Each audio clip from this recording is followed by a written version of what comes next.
Здравейте и добре дошли в моя канал Fishing Adventures България. Април месец е, водата се стопля, нивото на река Дунав е високо, така че какъв по-подходящ момент от този да направим един кратък филм на тема пролетен риболов на река Дунав.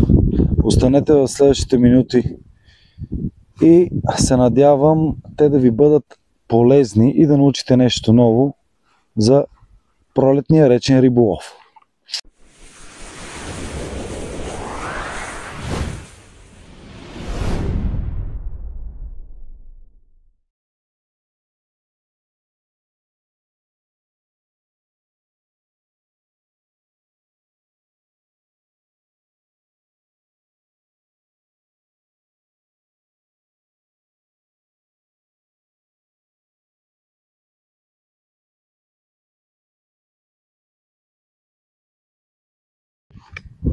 Това е храната, която съм подготвил. В нея има доволно количество цветна троха, има пелетки 2 мм, жълтички с вкус и аромат на карамел и шоколад. Иначе основата е един пакет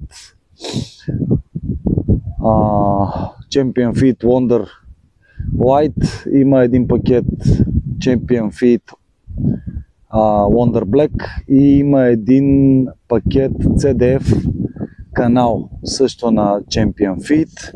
Сложил съм сладка царевичка, сложих малко бял червей, цветна трохичка, както казах, и пелетките. Идеята ми е храната, тя е финна като структура, но идеята ми е храната да е носител на по-едрата частица, която да остане на дъното. В момента на реката няма кой знае колко силно течение, така че може да се ползват и по-лайт или медиум въдици с по-леки кошници.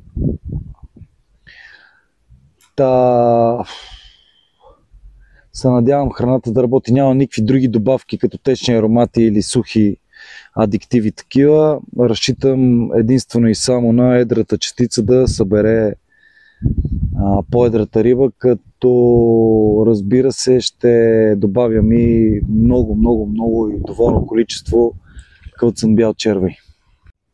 Така, за днешния риболов подвижен free running creep. Това е свободно движеща се кошничка с едно рамо, около 6-7 см. Тук има оплетка около 13-14 см и тук има едно рамо от флуорокарбон 0,18, което е дълго около 50 см. Цялата дължина на повода, като изпънем така кошничката до мястото, където ще закачва куката, всъщност е тук на тази пъпчица, която виждате на вашите екрани. От кошницата до куката ще има едни около 60-70 см.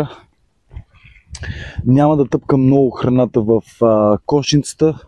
Точно толкова ще я тъпкам, така че да прави една лека дирия, но да не се разнася много храната надолу, за да не си разсейвам рибите. Кошничката, с която ще започнем всъщност да храним, е ето тази. Това е, мисля, че е малката кошница на пръстен, 40 грамова е. Плътна кошница, затворена от всякъде, за да мога да сваля храната долу. Ще направя такива 5-6 кошнички и след това XL размер 50 грама, течението го позволява.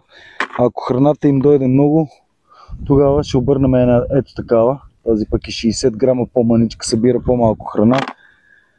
Имаме няколко опции, така че имам и такава от 50 грама, пак мрежиста. Горе-долу, ако рибата иска много храна, ползваме тази кошница. Ако рибата не иска чак толкова много храна, ползваме такъв тип кошници. И много кълцан бял червей. Идеята е да видим дали ще може с много голямо количество кълцан бял червей да привлечем едрите моронажи. Като единственото нещо, към което може да се поблазнат, когато стигнат до храната, това да е живия червей на куката. Хайде да захраним и да започваме риболова.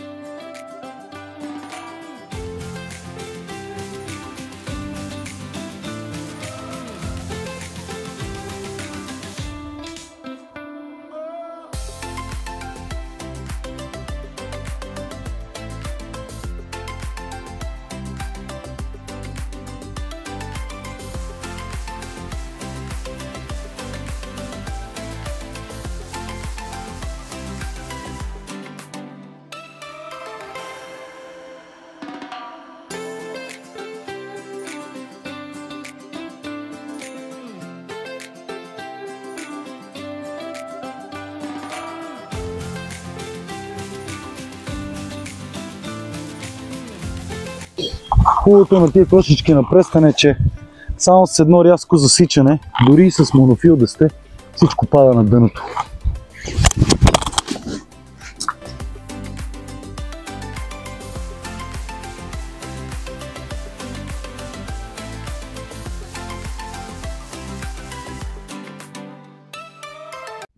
След като вече захранихме, привързахме повода. Днес започваме с ето тия куки Игниести 404 14 номер, която съм вързал с ето флорокарбон на Преста 0.16. Това е Дунав. Винаги има изненади на Дунав.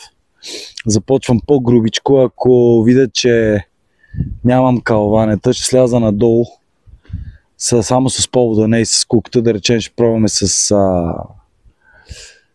0.14 повод и така ще се нагласяваме, ще се нагаждаме според риболова. Нека да започваме.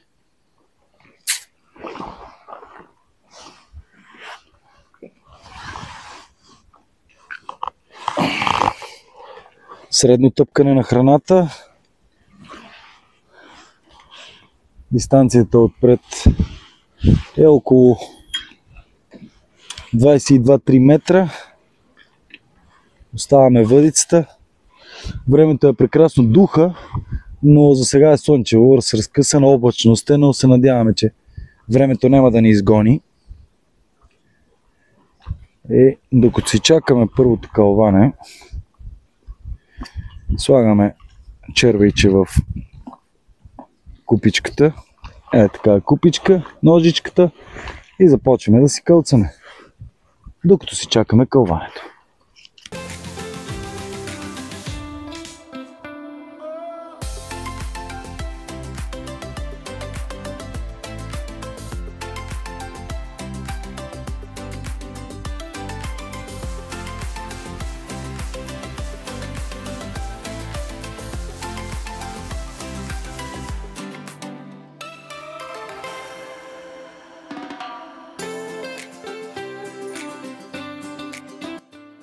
Хубаво на кашичка. Не трябва да има никаква едра частица. Така че ще отнеме време. Ето го и първия гост. Една малко сладка платичка.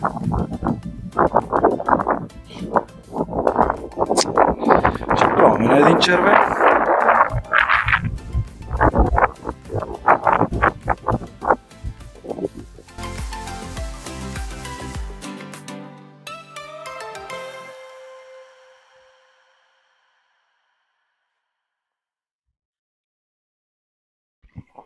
Мястото, което избрах всъщност днес за риболов, не е случайно. Мой приятел вчера направил много хубав риболов, за съжаление обаче място, където той беше заето от един господин. Та се принудих да се преместя. На това местенце преди мен имаше един господин, който извади няколко хубави риби. В живарника му имаше няколко хубави риби. Видях къде хвърля. Неговия повод беше доста по-къс от моя.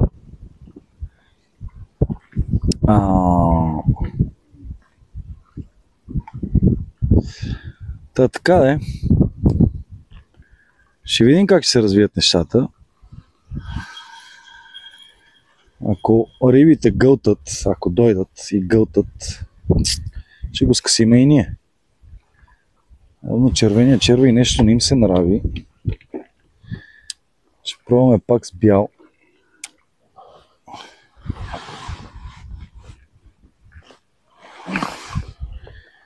Примерно сложим два бели да видим какво ще стане.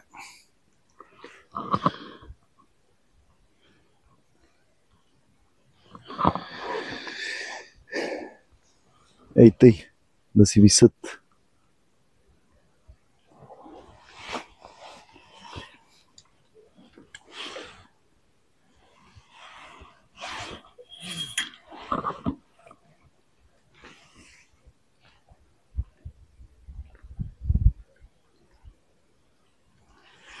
Долу твърдо дъно. Береме малко. Почти Даже нулево течение. 50 грама кошница седи на местото. Че аз мога да си сваля въйцата долу, не иска да си ловя като на язовир.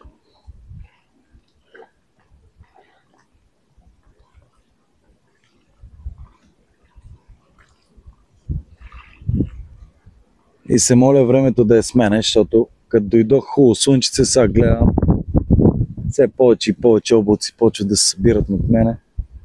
Само да не гърми, нека да вали. Изтървах я. Леле. Няма нищо. Няма нищо. Да погледнем за какво става въпрос. Тегляне червия, за това ще го нанижеме, единия бял. Ще го нанижеме, а другия ще го закачиме през средата. Така.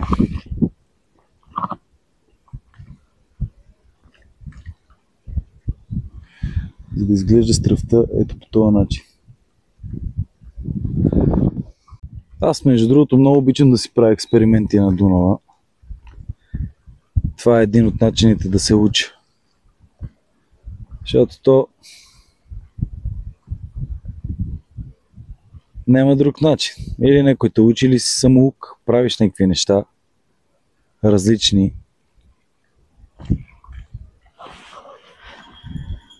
Аз и долу да държа въйцата, пак има калванета. Рязко калване беше такова някакво. Усети се на ръката. Тук сега обаче трябва нещо да промениме. И това, което ще промениме е да увеличиме куката. Да увеличиме куката. Ще сложа само един червей.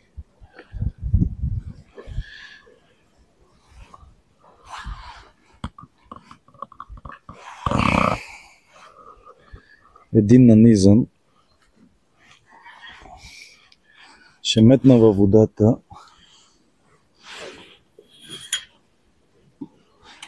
Просто за да не спирам да подавам храна. И ще вържа малко по-голяма кука, малко по-голяма, ще вържа една десетка. Пак на игнести. 404.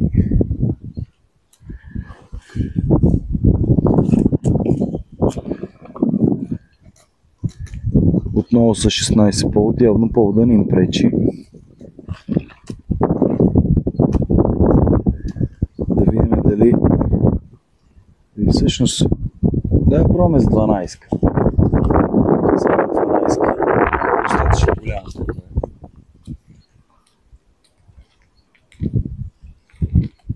Да видим дали това ще им се отрази добре.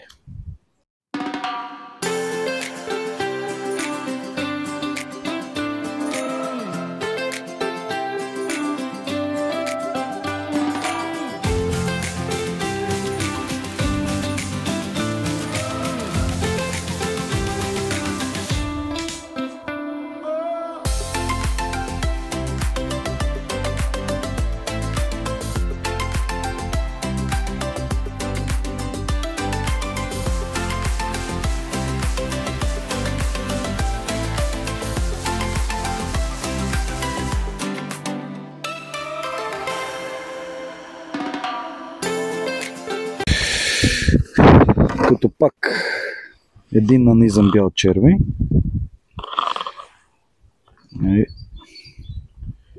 Вече ако имам фитки, наистина ще сложи по-голямо.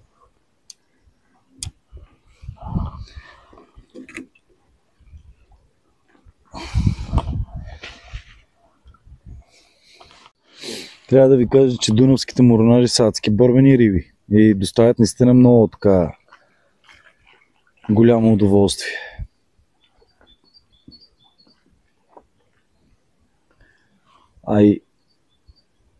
Ако трябва да съм честен с вас, риболова на река е доста голям учител. И така голяма река като Дунав има държи доста различни видове риби което е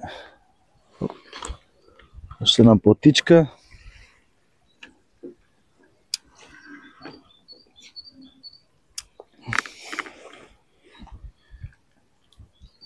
Кува ги точно за устичката, което ме навежда на мисълта, че повода ми е с правилната дължина. Относно куките на игнести, за тези, които не са ги пробвали, пробвайте ги. Тънка, здрава кука, наистина здрава кука. И най-хубавото при тях е, че са много остри и трудно се затъпяват. Но това си е консуматив. Сега няма как да изкарате с една кука цял риболов. Хубаво е там през 10 на 15 риби да сменяте куката. Или в момента, в който започне да ви пука червия. Също.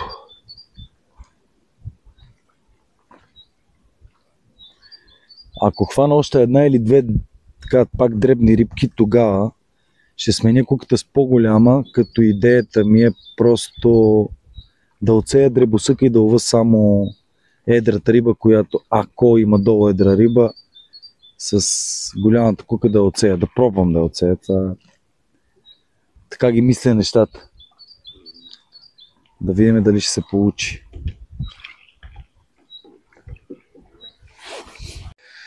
Ето така, накоцваме червичето, вкараме го в храната, хубаво размесваме така само горния слой. Така хубавичко. Само в горния слой. И там си и гребеме.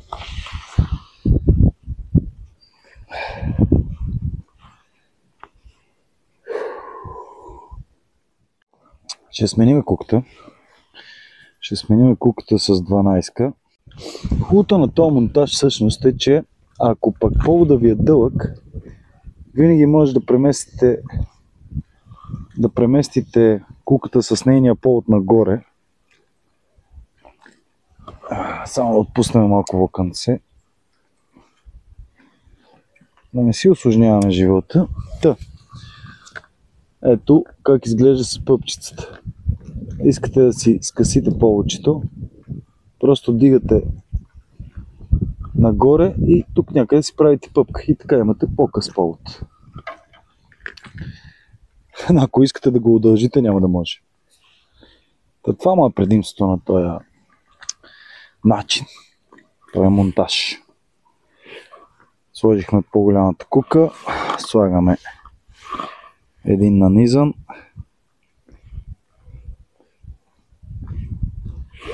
Ще пробваме да сложим и един през средата. Нещата изглеждат много по-добре, вече живото е много по-открито. Събираме храна от горния слой. Не я тъпчеме много, но пък не я оставяме много орехава, не искаме да се пръска храната надолу по течението. И във водата.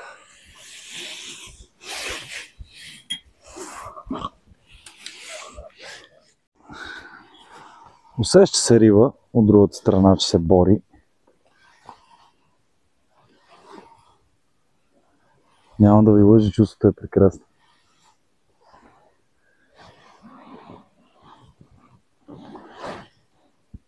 Не я вадиме на буксир, просто защото е приятно. Наистина е приятно.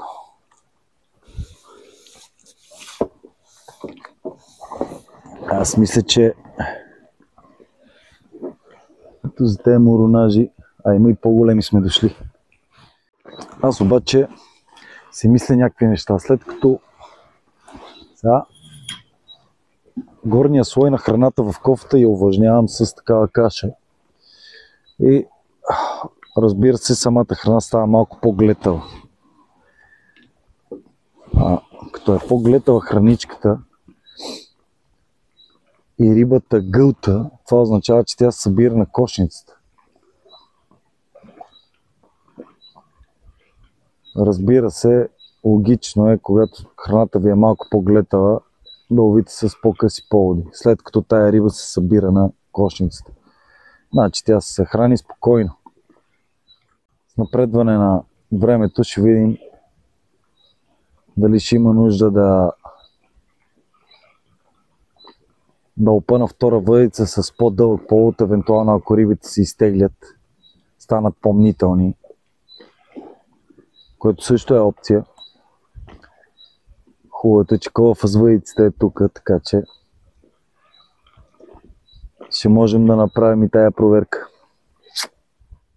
Сега, както казах в началото на видеото, аз обичам да си правя експерименти на Дунав. Но в случая свалих въдицата долу. Сега ще покажем как. Ето така. Сега едно сме на затворен водоем. Но какво ми прави впечатление, между другото? Има кълванета, не е като да ги няма, но имам и фитки. Някак си като сваля въдицата долу, контакта е прекалено директен. А когато въдицата е нагоре, се получава нещо като корем. И също така смятам, че когато въдицата е горе, се получава и един такъв лек елемент на самозасичане. Без значение, че съм с такъв свободно движещ се монтаж.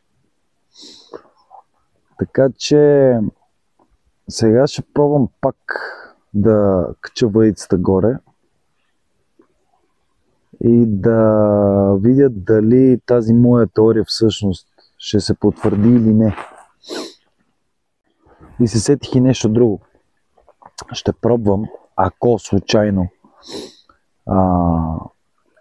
тук на петното нещо, дето се вика ми замрат рибите, искам да проверя дали не са слязли малко по-надолу по течението. Обикновено пълваш втора въдица, слагаш по-дълъг повод, само че аз пък ще направя нещо друго. Ще смъла кошничката, няма да е пълна с храна, а просто ще мина едни 2-3 метра в дясно, да проверя дали рибките се държат на по-безопасно разстояние или не. Да, определено когато сложа въдицата горе, кълванетата са много по-отчетливи. И според мен е точно така. Когато въдицата е горе, се получава този корем, за който ви говоря, и го има този елемент на самозасичане.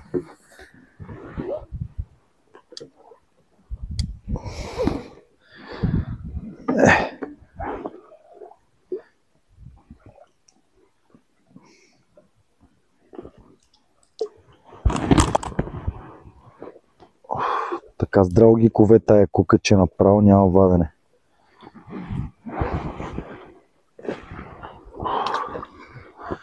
Има и такива бебета. Пробвах между другото да направя едно замятане с... Слагам два червия, единия е нанизът, другия е да виси. Пробвах да направя едно замятане като смена, само червия, който виси, нямам пипане. Просто си иска подмяна всеки път на стръвта, и тази, която виси, и тази, която е нанизана. Старая се да не цопам силно във водата. Чуйте. Надявам се, че се е чул на...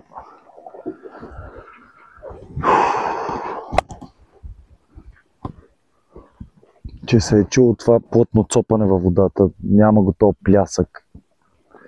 Като когато хвърлите във водата, нямате клипс. Което за мен също е много важно.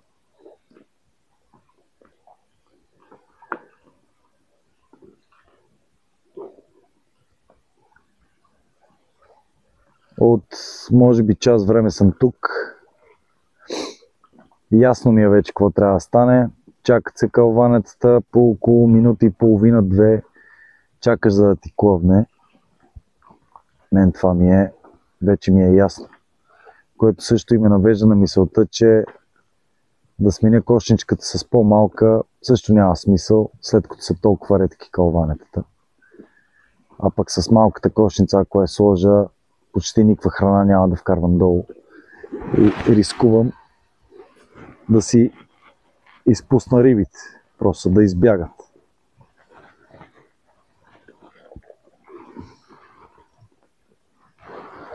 И тази няма. Дали си избързахме? Какво става? Теглен червей. Затова през средата пълниме кошничката.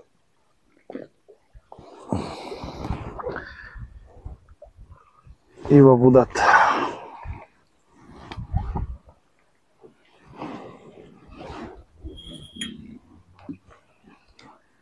Тук малко го изплескахме. Ти си бъркаш храната, то ти кълве.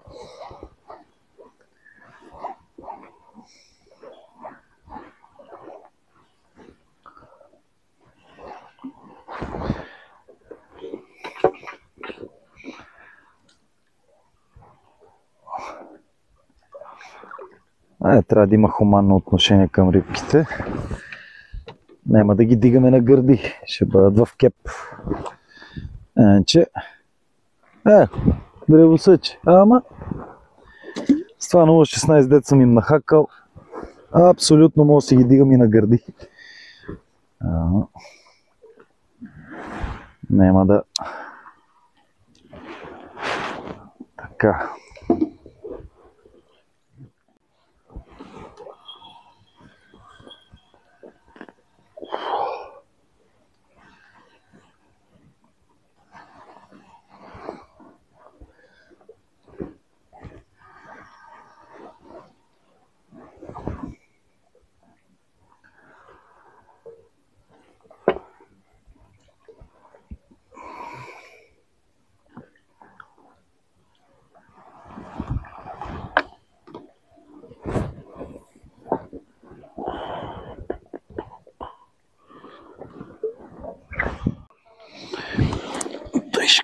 Тъй ще направиш. Шутовици, шарани се ловят, скобари, моронажи по 5 кила. Ти да видиш. Ловят хората, защото са майстори. Фоло име попчета. Тук по нашия край, като почне да дава некъде и го копират това место, го копират от сутринта, сигурно от 3 часа стават и отидат и го пазят. Все едно е светия граал. Мен обаче ми идва една много тъпа идея в главата, може и да е хубава. Мисля си, ще махна тая кошничка, с която съм в момента и ще сложа една по-мъничка. Ето тази. И ще почна да ги бомбардирам през 30-40 секунди. Пам, пам, пам. Да видим какво ще стане. Или ще си прецакам риболова, или ще го подобря. Това с малката кошница по никакъв начин не подобри риболова. Затова ще направя сега нещо друго. Ще сложа тая кошничка, която беше за захранване на престън. Ще я натъпкам хубаво с храна. И сега как си ги представям аз нещата под водата, понеже тя няма абсолютно от никъде никакви дупчици. Единственото място, откъдето влиза вода, това е от тук. Като натъпкам хубаво кошницата, ако ми удари и засека, храната, която е вътре, ще изпадне едва ли не като едно цяло. Тоест тази кошница, по този начин затворена, разтоварва храната едва когато засечеш, когато издърпаш кошницата. През останалото време тя седи вътре. Може би това е начин да проверя дали тази риба всъщност иска храна или не. Така си ги обяснявам аз нещата. Така хубаво я натъпквам. Дори да минава водичка през нея, то отделя по много малко. Да видим дали пък това няма да проработи по един или по друг начин. Така оставяме въдицата. То се види, просто рибите си искат чакане. Искат си 2-3 минутки чакане, докато намерят стръвта, докато клъвнат и така нататък. Което си е, ако можеш да правиш по 2 риби или 3 риби за 10 минути, е повече от доволно. Повече от доволно. Сега да пробваме тази схема, да видим дали ще работи. Така, наложи се да направя втора въдица. Малко да изфиниме нещата. Пак ще бъде с същия монтаж, свободно движеща се кошничка с рамо. Имаме оплетка, имаме повод, който обаче вече е, може би, от порядъка на метър дълъг, с повод майка от 0,16 флуорокарбон, а долу поводчето с куката е 0,14 с 14 кука. По-малка кошничка, за да не разваля монтажа на другата въдица. Ще пробваме с тази и ще ги въртиме двете. Да видим дали пък случайно с тази въдица няма да е по-добре, отколкото с онази.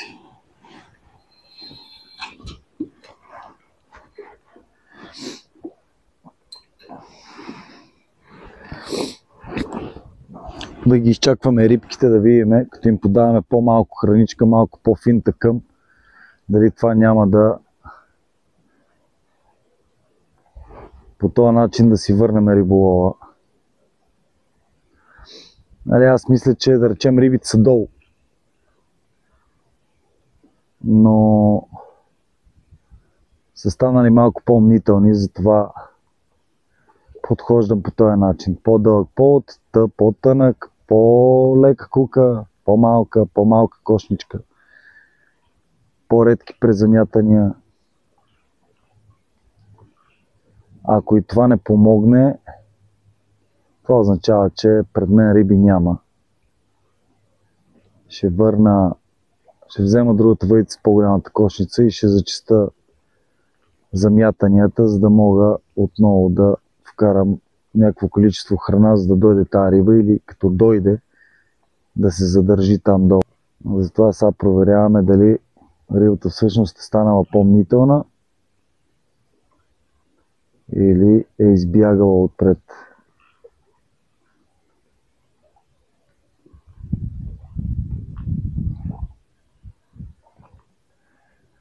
Има ги тия неща в риболова. Сега, след като дължихме повода с 14-ката 404, започнах да имам някакви кълванета, обаче осмукани червеи. Затова сега ще пробваме с ето тая кука 808 пак на игнести с 14 повод, само че тази е 12 номер. Като ще удължа повода с едни 5-6 см, не повече. И да видим какво ще се получи. Сега от известно време насам, дори с малката кошничка, с по-дългия повод, имах някакви калванета, но определено риболова се промени. Да не кажа, че е напълно изчезна. Калванета станаха супер редки. Толкова редки, че даже ги няма. Така че единственото нещо, което ми идва в главата е, че тая риба долу или си е била шилта, защото ако бяха пък по-пипкави и така нататък, логично е, като понамалиш размер на кука, като понамалиш повода, като го удължиш, нещата малко да се подобрят, но не. Така че според мен просто рибите ги няма долу и единственото логично решение, което имам за момента, това е да върна по-голямата кошница и да зачистя вкарването на храна с идеята тая риба отново да се събере. Колкото и да няма течение, има такова, леко-леко. Така, ще пробваме тази схема да видим дали ще проработи.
Навън, между другото, доста захладня, слънцето си скри някъде зад мен и мисля леко по леко вече да преустановявам риболова. Имаше такъв със своите си паузи, но като цяло съм доволен. Наистина мисля, че това заходяване на времето малко или много влияе върху поведението на рибите. Но тепърва предстои да правим още клипове на река Дунав. Така че има още какво да се види. След мъничко ще извадим междуварника, да видим какво сме хванали за това време, през което прекарахме на Дунава. И ще си пожелаем до скоро виждане с вас, дали по водоемите, дали в канала. И не на последно място, благодаря, че отделихте от времето си, за да изгледате това филмче.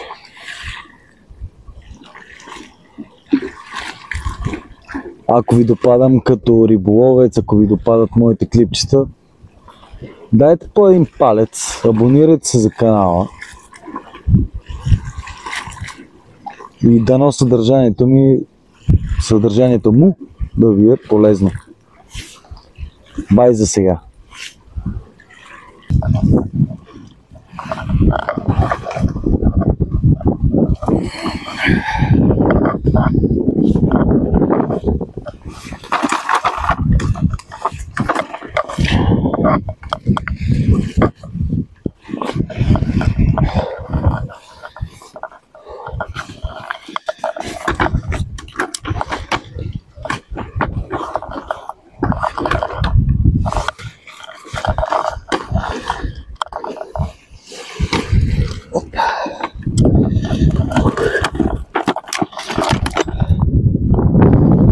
Едно доволно количество рибка. Около 10 на рибки сме хванали. Ето този размер, което не е зле за един пролетен риболов, имайки се предвид, че времето наистина застудява и се усеща и то доста.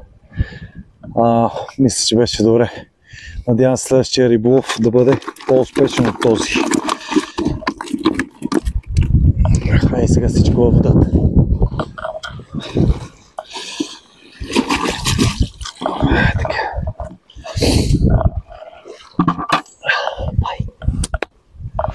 Айде да видим какво сме правили днес.